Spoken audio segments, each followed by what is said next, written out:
Put the old woman out and clock out with her. You're done. That was Diane, store manager. I was standing 11 feet away and I said nothing. 2 years I had worked beside Keisha Monroe and I watched them fire her over a child's wool scarf. My name is Claire. That was the morning I found out exactly what kind of person I was. Here is the part I would not understand for almost a year. 14 miles across the city, a man not one of us had ever met was signing a paper of his own, a paper that would decide whether Keisha's little girl kept on living. And that old woman we had all just laughed out of the store, the one in the cracked shoes, she was the only person alive who could make him set that pen down. But that morning, none of it had happened yet.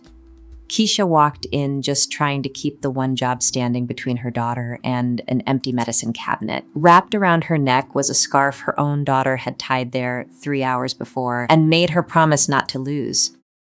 I have to tell you most of this story the way I got it. Some of it I saw with my own eyes behind that counter. The rest I spent a long time piecing together afterward. From Keisha, from a hearing none of us were supposed to walk out of the same, and from a woman in a faded headscarf who turned out to be nothing like what we decided she was. I will tell you when I was there and when I wasn't. I owe her that much. I owe her a lot more than that. The store was called Harlow and Vance. If you have ever walked past one of those downtown windows where a single watch sits on a black velvet stand under its own little light, you know the kind of place. Marble that squeaked under good shoes. Air kept cold enough that customers would not linger past the buying. Cold enough that by noon, my fingers stopped working right. Keisha used to fold her hands under her arms between customers, fast, then drop them the second a door opened, so no one could ever say she looked unwilling.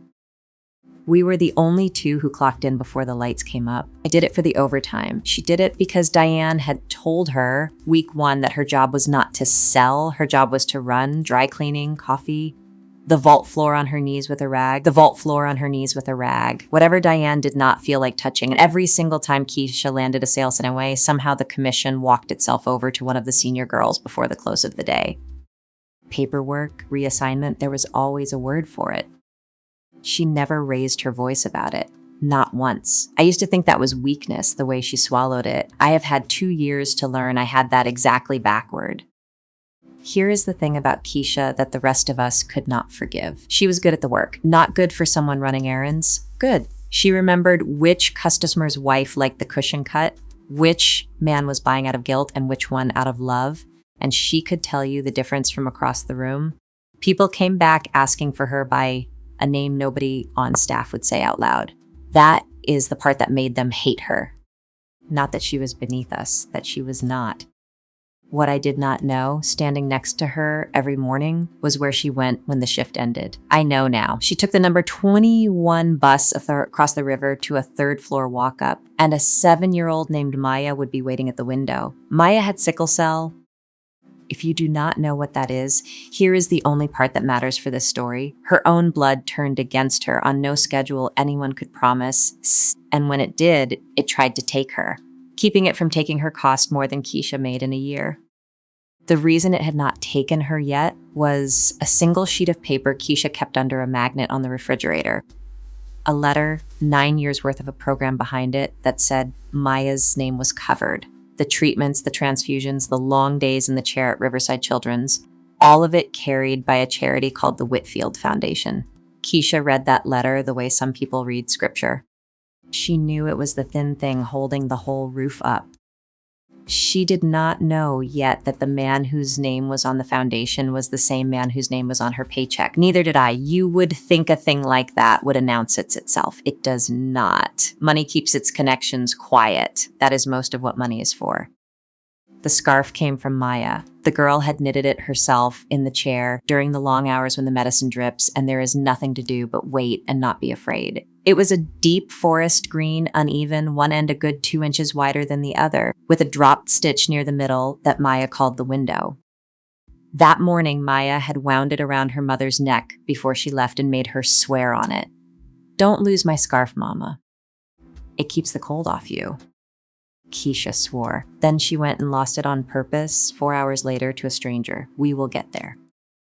I want to stop for 1 second because I have thought about this more than anything else in the 2 years since. We had decided who Keisha was before she ever opened her mouth.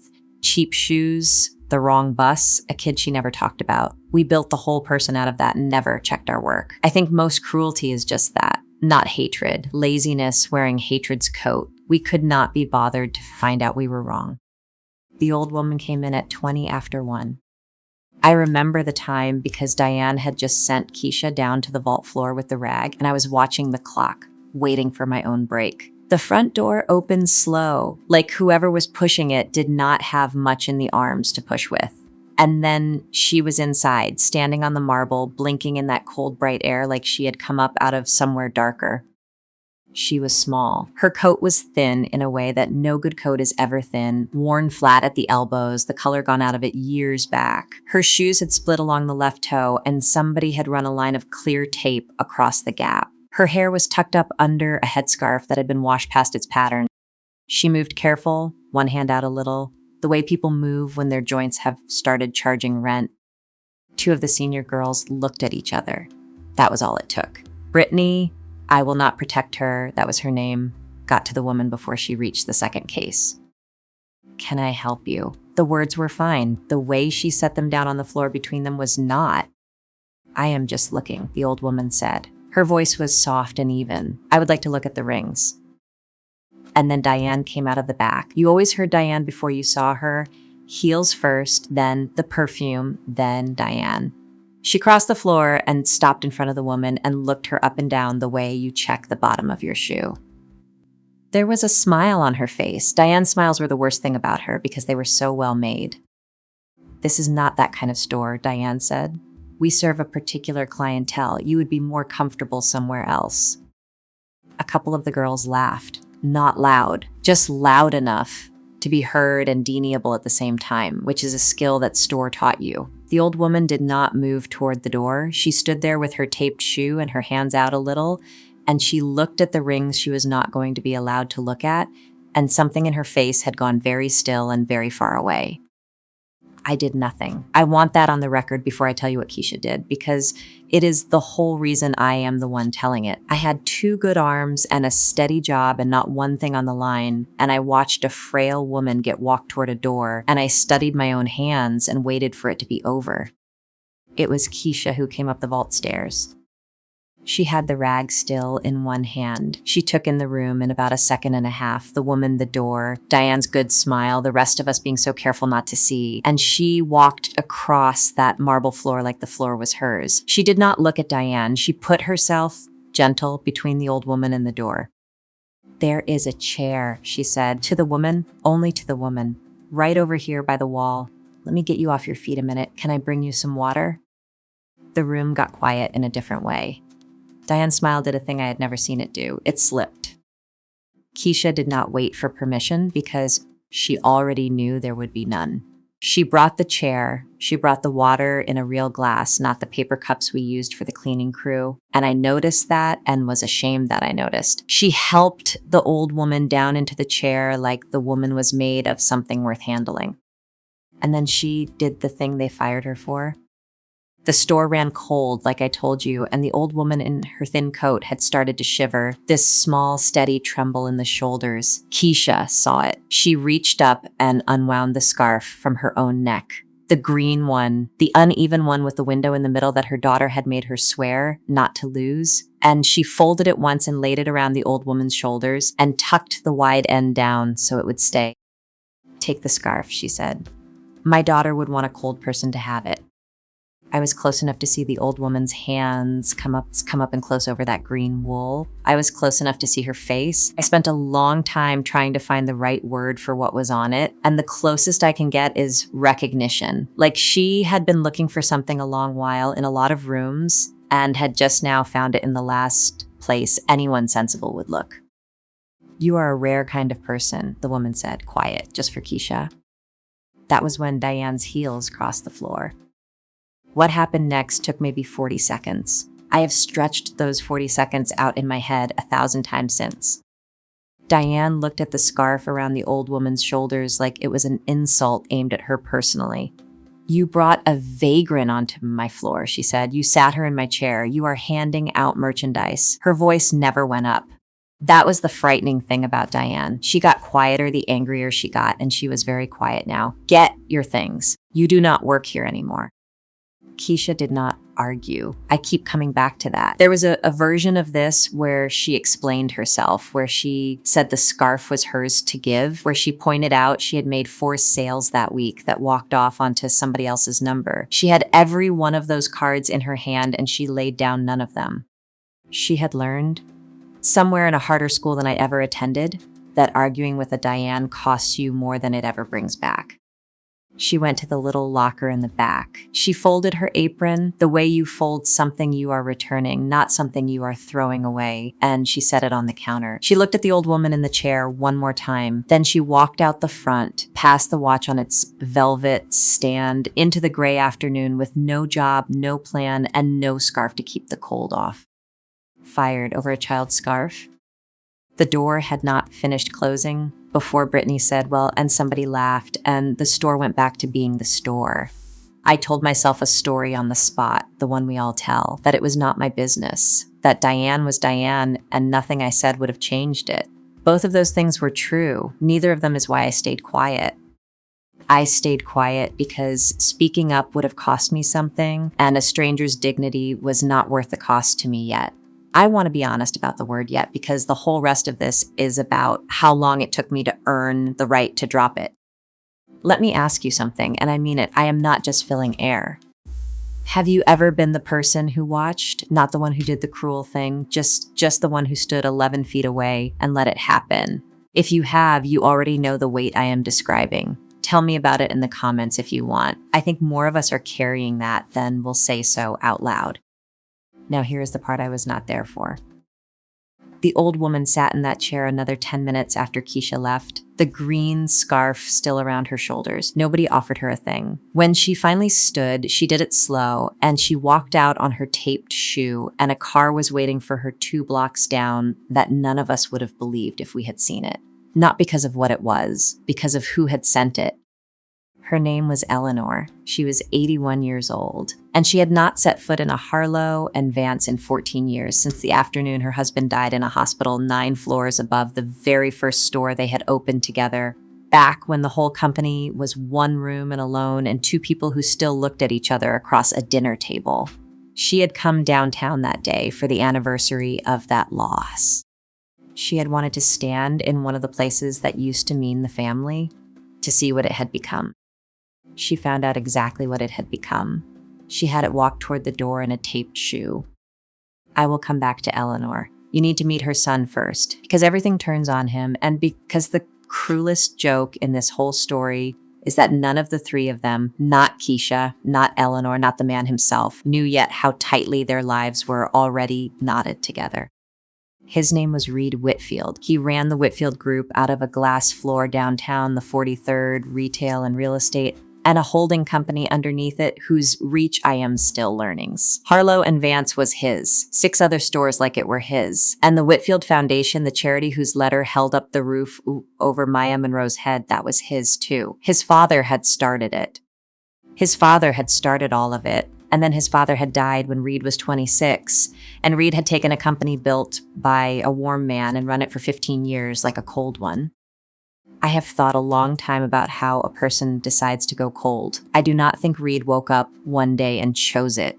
I think he chose it the way you choose to stop touching a stove. Something burned him once, badly, early, and he learned the lesson too well and never went back to test whether it still held. By the time I am telling you about, he had a sentence he said in meetings and interviews to himself in the elevator. Words are free.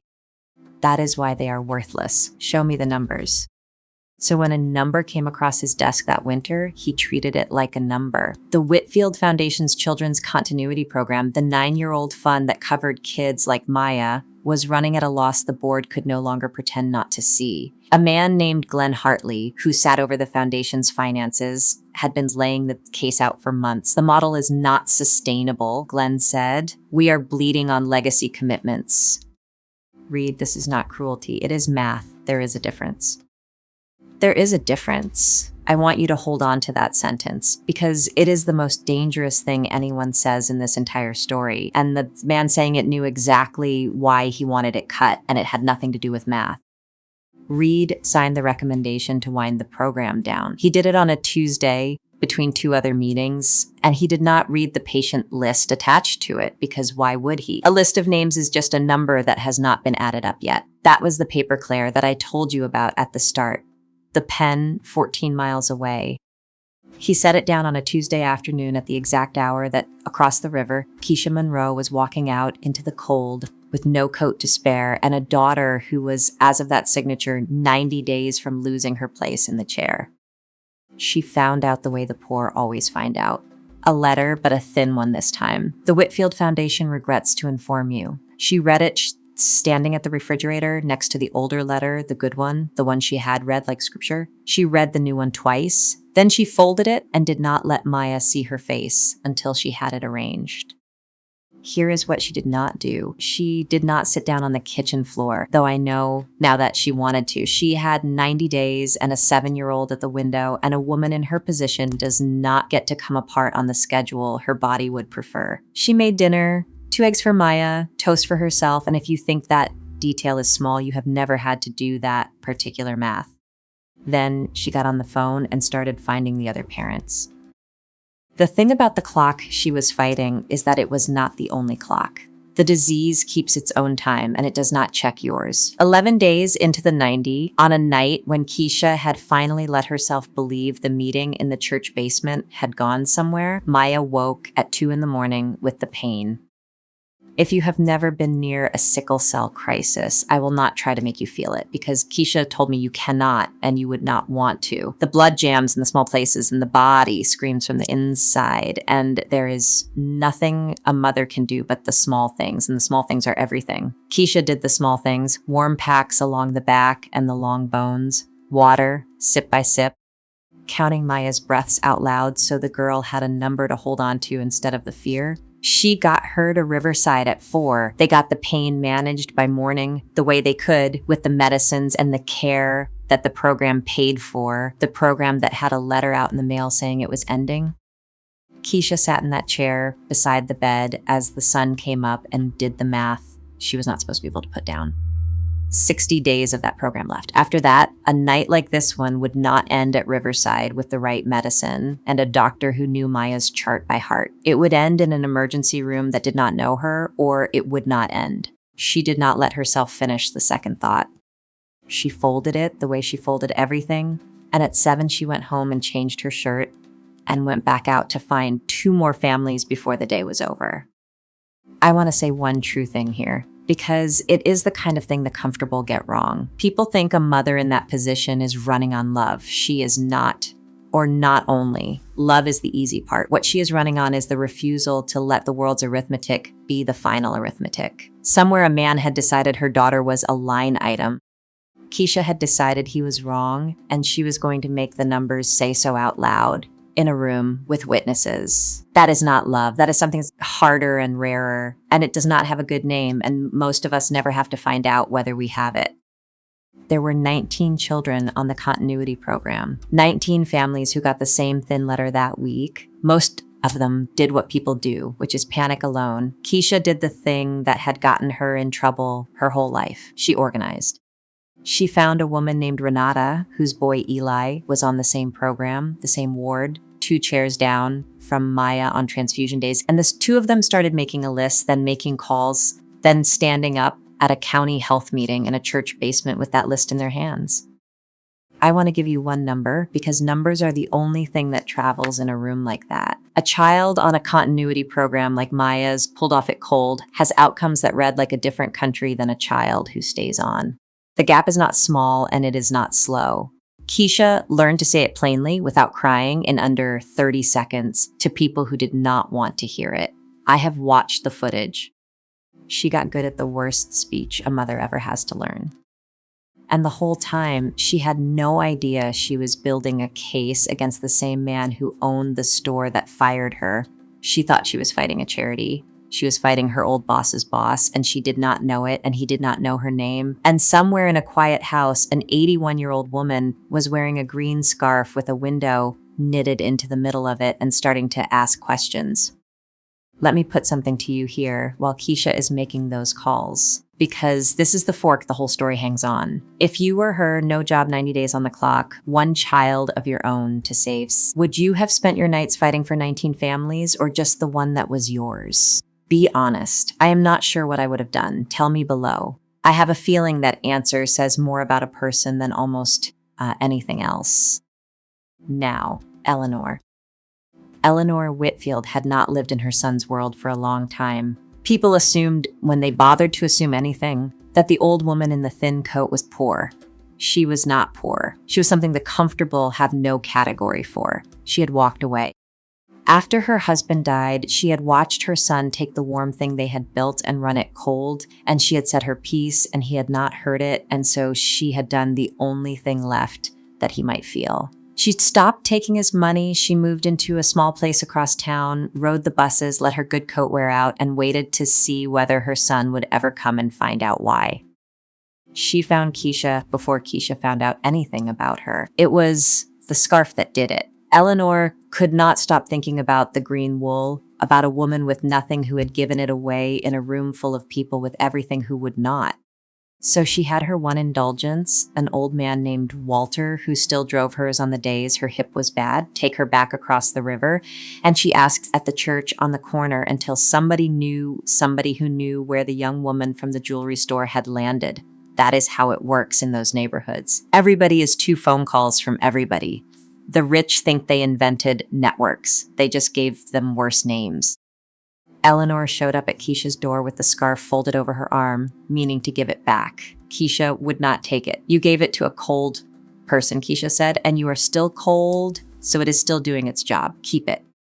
And the old woman in the doorway laughed for the first time in a long while, and Keisha, who did not have much, did the thing she always did, which was put a kettle on for somebody who needed it more than she needed the tea.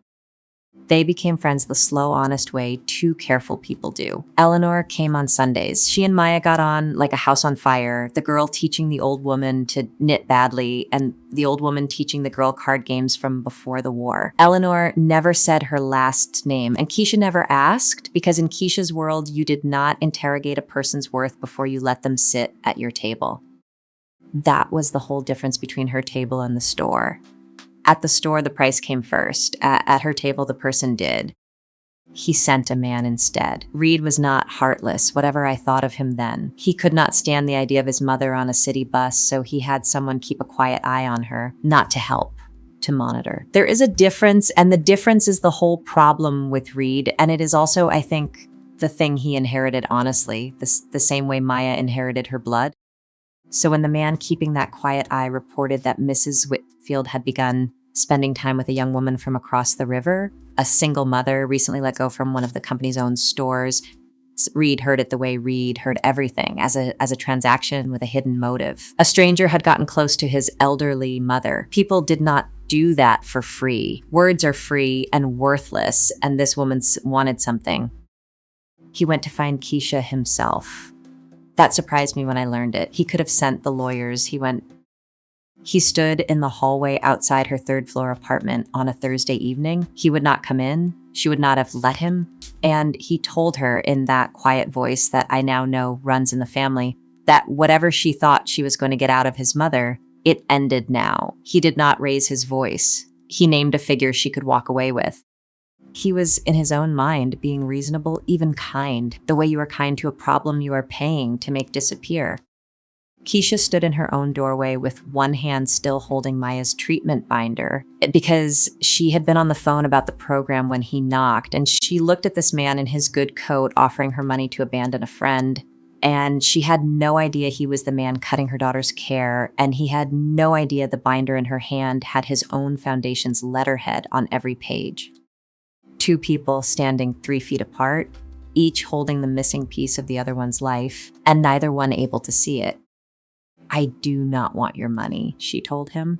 I want your mother to have somebody who is kind to her. Those are not the same thing, and the fact that you think they are tells me everything about why she left. I have asked myself how she knew that, about Eleanor leaving. She did not for certain. She had guessed it, from things the old woman had said over tea, from the careful way Eleanor talked about her son, the way you talk around a bruise. Keisha had a gift for reading the shape of a wound from the outside. She had a lot of practice. She had one of her own. Reed drove home that night with the figure he had offered still sitting unspent, and a sentence from a stranger lodged sideways in him where his good sentences usually went. That tells me everything about why she left. He had spent 15 years making sure no words could reach him. One had. He still did not know her daughter was on the list. That came 3 days later, and it came the way the worst things come, by accident, in the middle of ordinary work. He was finalizing the wind down. Glenn had sent the full package for signature, and this time, for a reason Reed could not have named, he opened the attachment he had skipped the first time. The patient list, 19 names. He was scrolling it the way you scroll anything fast, not reading, when one line stopped his hand. Monroe Maya, age 7. Diagnosis, provider, side children's. Guardian, Monroe Keisha. Keisha, Monroe. He had reviewed thousands of names on thousands of spreadsheets across 15 years. Not one of them had ever looked back at him. This one did. He sat with his hand on the desk and did not pick up the phone, and on his screen, a 7-year-old he had never met was 90 days, now 63, from losing the thing keeping her alive. Paper he had signed between 2 meetings without reading the names, because a list of names is just a number that has not been added up yet. He added it up. What he did with that addition is the part I respect least and understand most.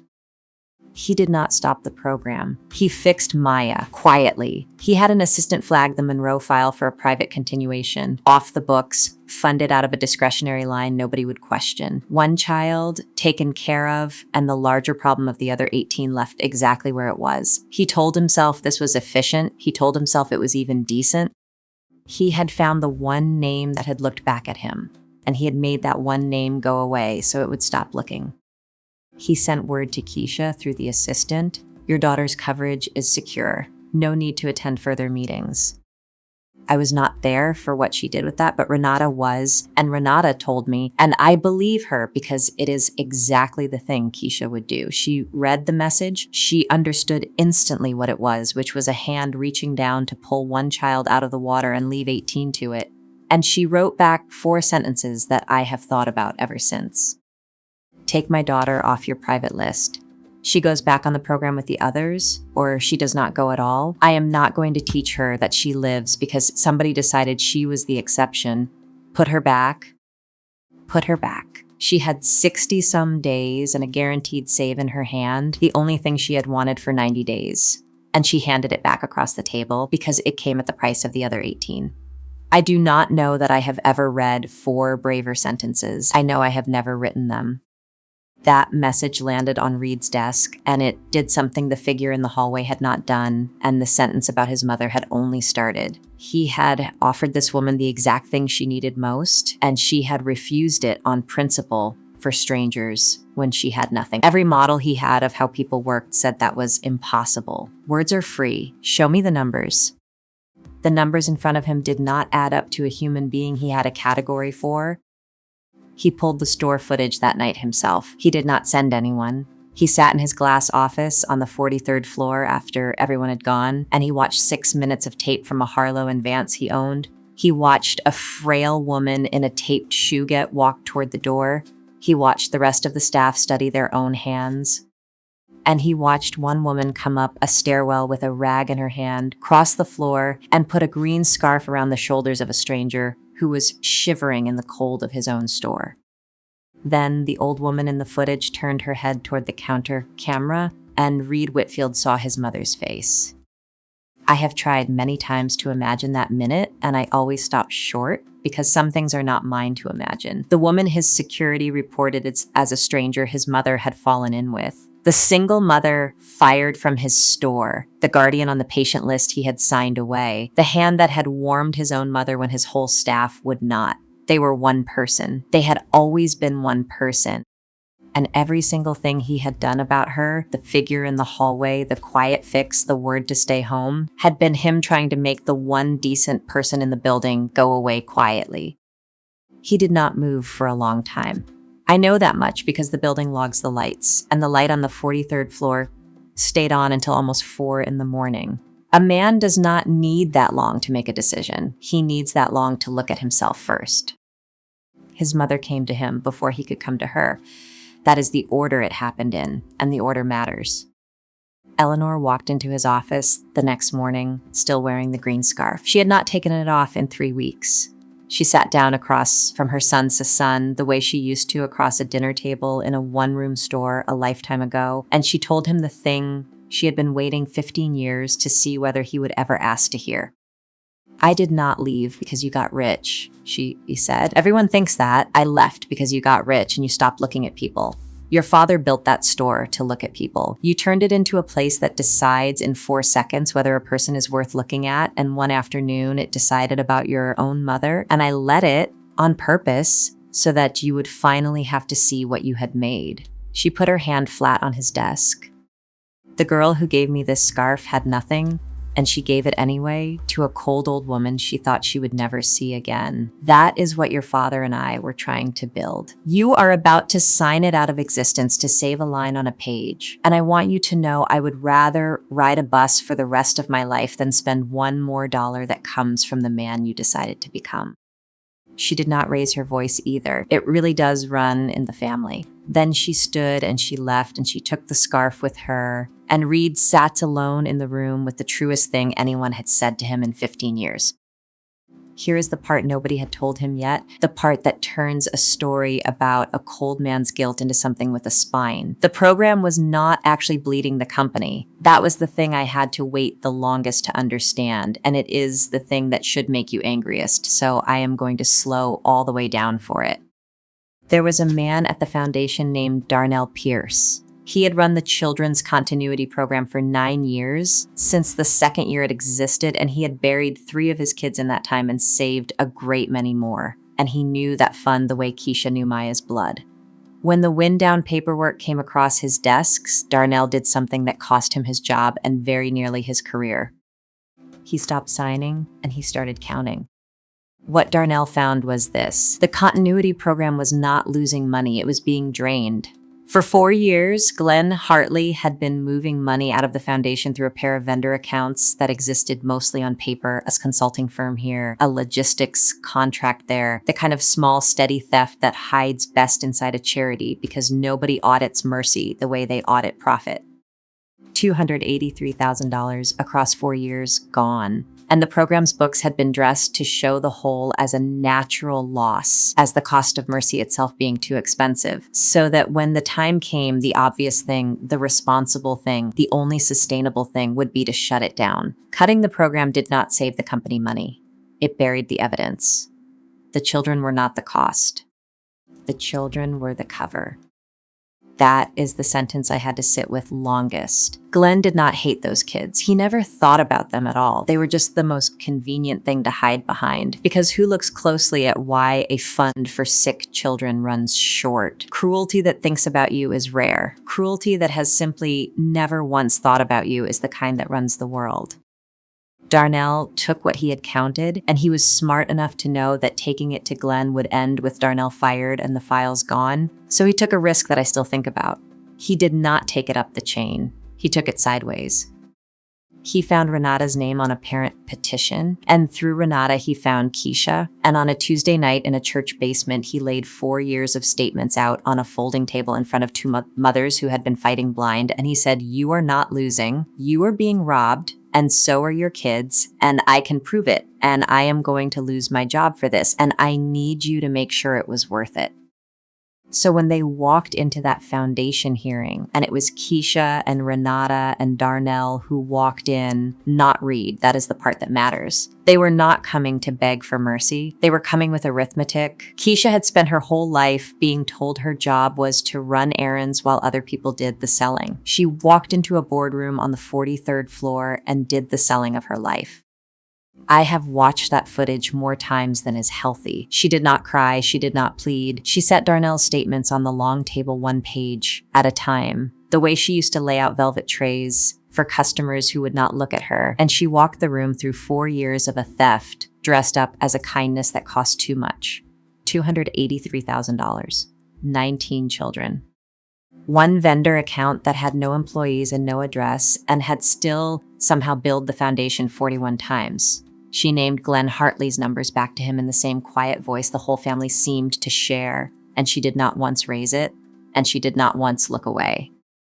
And the room did the thing rooms do exactly once or twice in a life. It went still. Every person around that table stopped moving. At the same moment, the lawyers and the board members and the man at the head of it, all of them caught in the same held breath, because the floor had just shifted under a thing they had all agreed not to look at.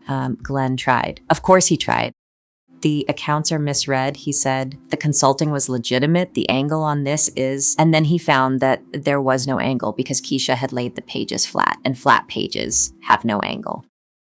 There was a woman at the far end of the table named Margaret Voss, 76 years old, who had sat on that foundation's board since the year Reed's father started it and had watched the warmth go out of it 1/4 at a time. She had said almost nothing in 9 years of meetings. She was the one who broke the silence. She reached across and turned one of Darnell's pages toward the light, the one with the vendor account that had billed 41 times and never once had an address. And she read the number out loud in a voice like dry paper. And then she set the page down and looked at Glenn Hartley the way you look at a man you have finally seen. And she said, "I knew your father, Reed. He would have counted these names before he counted the cost." Every one of them. Out loud. The way she just did. That was the moment the room stopped pretending. When the oldest person at the table, the one with the least to gain and the longest memory, said the quiet thing in the open, the rest of them could not climb back behind it. It was not Reed who saved the program. I need to be clear about that because the easy version of this story is the one where the rich man has a change of heart and waves his hand and fixes everything. And that is a lie that makes people feel good and teaches them nothing. The program was saved by a man named Darnell Pierce, who counted when it would have been safer to sign, and by a single mother who handed back the rescue of her own child so that she could fight for all of them, and by an old woman who rode a bus for 15 years to make a point. Reed Whitfield did exactly one thing in that room, and it was the first true thing he had done in a long time. When the moment came when he could have let the lawyers fog it back over, he did not. He stood up. He looked at the pages on the table, and then he looked at the woman who had laid them there, the one who had warmed his mother and lost a job over it and refused his money twice. And he said in a voice that did finally come up, "Just once, just enough. The program stays, not as charity, as the thing this company owes. Glenn, you will be talking to the people whose money you took, and you will not be doing it as an employee of mine."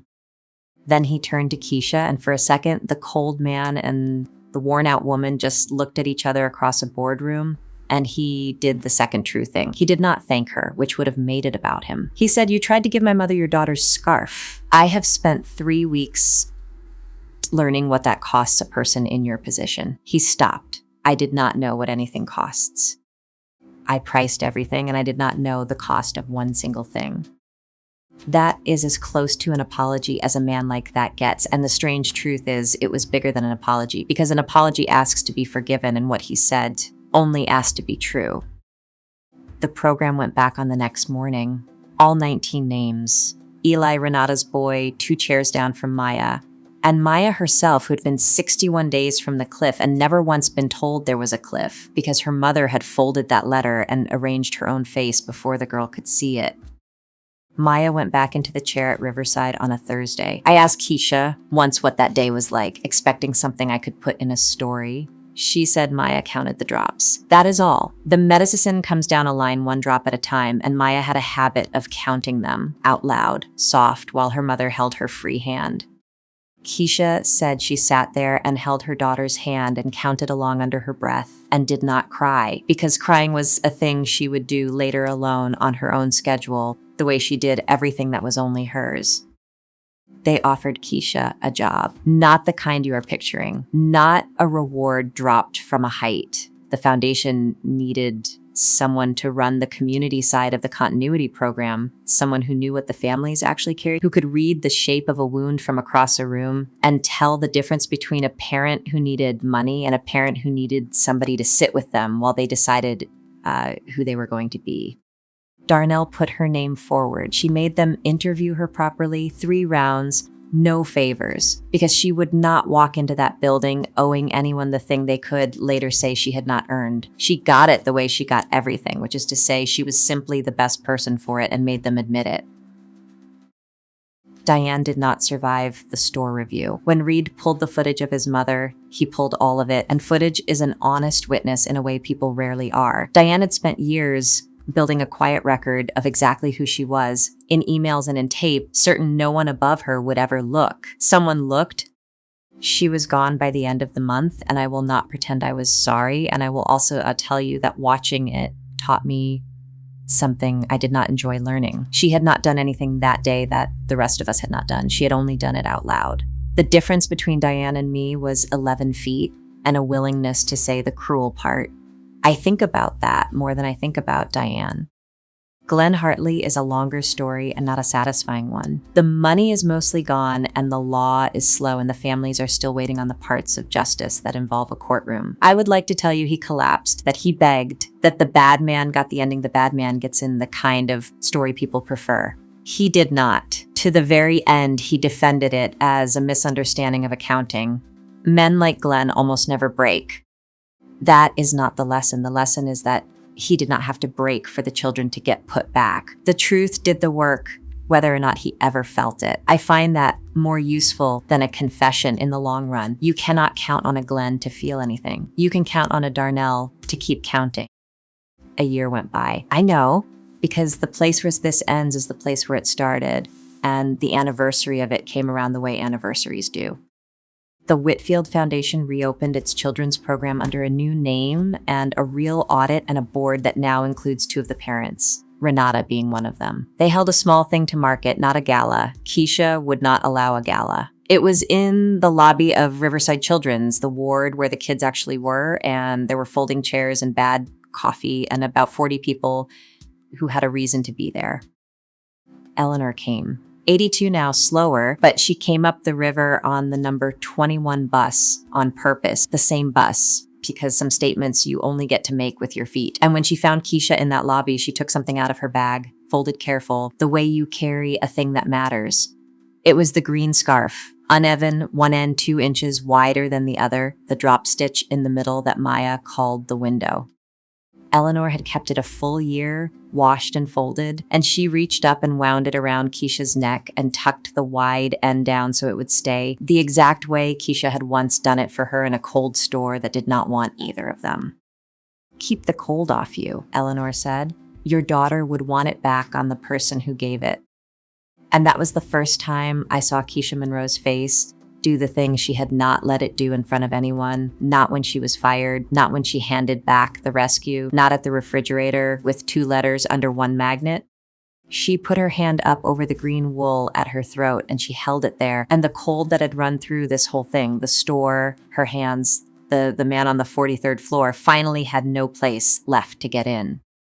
I was there for that part. I made sure I was there because somewhere in the year between the firing and the lobby, I had become the person who could not stop trying to find out what I had stood 11 feet away from. I went and found Keisha. I told her I was sorry, which she received more graciously than I deserved. And then I asked if I could tell it, the whole thing, the way it actually happened, including my own hands and what they did not do. She said yes on one condition. Tell the part where the scarf was nothing, where it was just a cold woman and a girl who knitted badly and a mother who gave the thing away anyway. Do not let them turn it into a fairy tale. It was not magic. It was a choice anybody in that room could have made. So that is what I am telling you. I keep coming back to 4 seconds. Not the hearing, not the $283,000, not even the scarf coming back. The 4 seconds when Keisha was at the top of the vault stairs with a rag in her hand, and she took in the whole room, the frail woman, the door, the rest of us being so careful not to see, and she decided. 4 seconds. No one was going to thank her. As far as she knew, she would lose money over it, or worse, and she did. She lost everything that very afternoon, and she crossed the floor anyway. I think that is the only moment that ever really counts about any of us, not what we do when there is a reward in it, what we do in the 4 seconds when we are certain there is not. So let me ask you, and then I will let you go. Has there ever been a moment like that in your life where you knew there was nothing in it for you, no thanks comings, maybe a cost instead, and you either crossed the floor or you studied your own hands? I have told you which one I did that day. Tell me yours below if you are comfortable. I read them. They are the reason I keep telling these. If this one reached you, share it with someone who has been overlooked. They probably do not hear often enough that somebody saw. Subscribe for more stories like this. See you in the next one. This story is a work of fiction. The characters, names, and events are imagined, but the things they reflect are not. There are children right now whose lives hang on a line item in a budget they will never see, and people deciding their worth in 4 seconds across a counter, and quiet thefts hidden behind the cost of mercy. And there are people like Keisha who cross the floor anyway. Those are real. Thank you for watching.